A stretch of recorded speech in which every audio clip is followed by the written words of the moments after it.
Hello बच्चों, let's read the question. The question says that all of the following are part of an operon except an option नीचे हमें चार दे रखे हैं. An operator, a promoter, C enhancer और D structural gene. तो हमें यह पूछा है कि जो एक ओपेरॉन होता है उसमें जो चार ऑप्शन दिए गए हैं उनमें से कौन सा एक पार्ट नहीं होता. तो हम यहाँ पर एग्जाम्पल के रूप में कौन सा ले लेते हैं? Lake operon. Lake operon. तो लेक ओपेरॉन क्या होता है, किस में चलता है ये? ही कोलाई में देखा था किसने? जेकब एंड मोनार्ड ने. तो जो लेक ओपेरॉन होता है उसके जो ओपेरॉन सिस्टम होता है उसका हम अगर डायग्राम बनाते हैं तो उसमें इस प्रकार बनता है.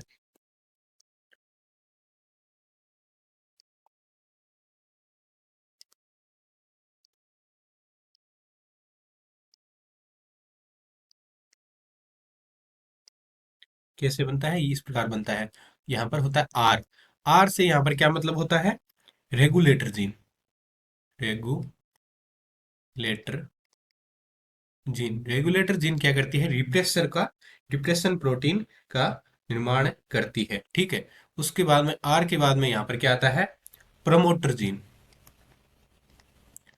Promoter gene. तो प्रोमोटर जीन का काम क्या होता है लेकोपेरोन में? प्रोमोटर जीन आरएनए पॉलीमरेज के लिए जो है बाइंडिंग साइट होती है. प्रोमोटर के बाद में क्या आता है? Operator gene. क्या आती है? Operator gene. तो ऑपरेटर जीन क्या होती है? यह जो रिप्रेसर या दमनकारी होता है, या फिर हम कह सकते हैं जो रिप्रेसर प्रोटीन होती है, पदार्थ होती है, उससे कैप्ड होता है. सामान्यतः जनरली रिप्रेसर से रिप्रेसर से अटैच होता है. और आरएनए पॉलीमरेज के लिए यह मार्ग बताता है. कौन? ऑपरेटर. ऑपरेटर के बाद में क्या आता है अपने यहाँ पर? यहाँ पर आते हैं सिस्ट्रोन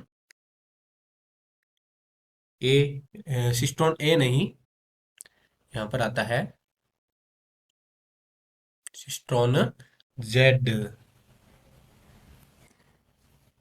सिस्ट्रोन जेड आता है.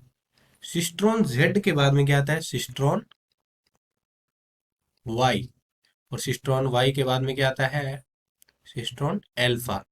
ये जो सिस्टोन है, ये सब जो होते हैं क्या होते हैं? संरचनात्मक, या फिर हम इनको कहते हैं स्ट्रक्चरल जीन.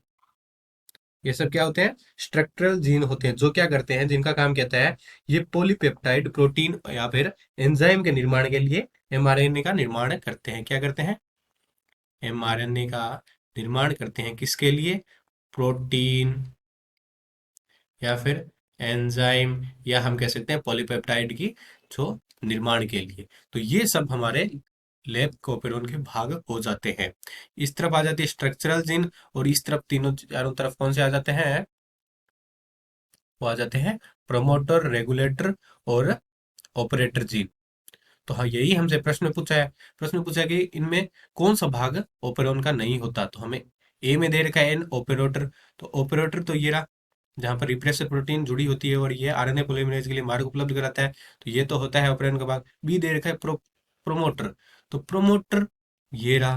प्रोमोटर का काम क्या होता है? प्रोमोटर का काम होता है आरएनए पॉलीमरेज को बाइंड करना. सी दे रखा है हमें एन एनहेंसर. तो एनहेंसर का ओपेरोन में कोई पार्ट नहीं होता. डी दे रखा है हमें स्ट्रक्चरल जीन. तो स्ट्रक्चरल जीन तो प्रोटीन और एंजाइम बनाने के लिए आवश्यक होती है, तो ये भी होती है ओपेरोन में.